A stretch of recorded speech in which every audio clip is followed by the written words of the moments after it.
Assalamualaikum dan salam sejahtera. Bersama dengan saya, Nur Amal Batisha, pengacara anda di TV Perkasa.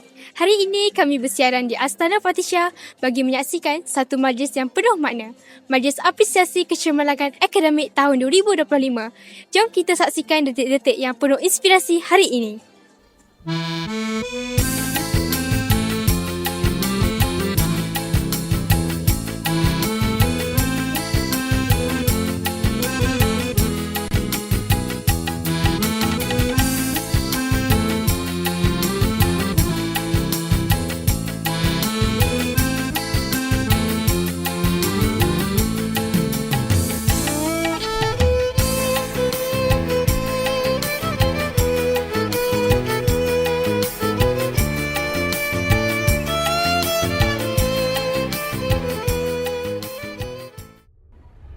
Majlis Apresiasi Kecemerlangan Akademik ini merupakan acara tahunan yang dianjurkan oleh pihak sekolah bagi menghargai usaha dan pencapaian cemerlang para pelajar sepanjang tahun 2025.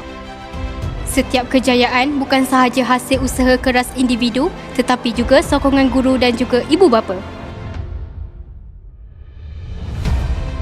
Hari ini, pelbagai anugerah disampaikan bagi menghargai pencapaian cemerlang pelajar seperti anugerah kedudukan terbaik setiap kelas, anugerah PBD PPKI dan juga anugerah pencapaian cemerlang SPM 2025. Anugerah-anugerah yang diterima pelajar ini menjadi bukti bahawa usaha gigih pasti membuahkan hasil. Kejayaan bukan tentang siapa yang paling bijak, tetapi siapa yang paling berusaha.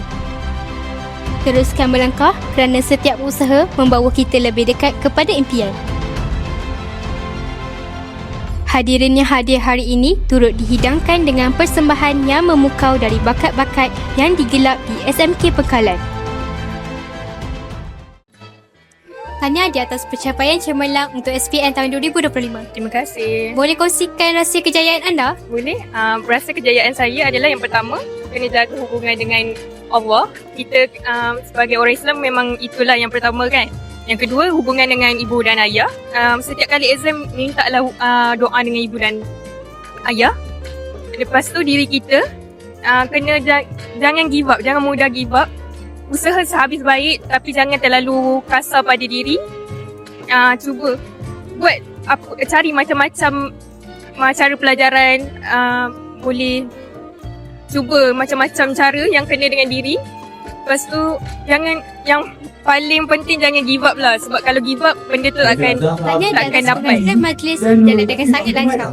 Boleh tuan kongsikan apakah harapan pihak sekolah terhadap pelajar SMK Pengkalan terutama dalam bidang akademik pada tahun ini? Okey, saya pertama sekali nak kata tahniah kepada penerimaan anugerah hari ini dan harapan sekolah sudah pastinya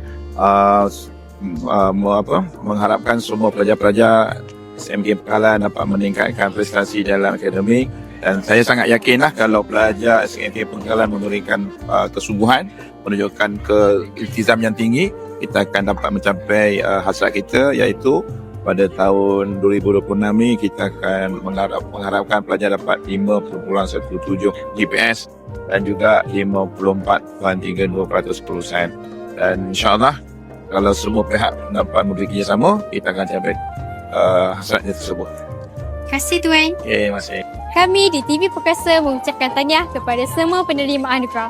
Semoga kejayaan ini menjadi inspirasi kepada semua pelajar untuk terus berusaha pada masa hadapan. Sekian sahaja daripada saya, Nur Amal Batisha dan juru video Arisa Idinia. Kita jumpa lagi di episod yang akan datang. Hanya di TV Perkasa, suara sekolah kita.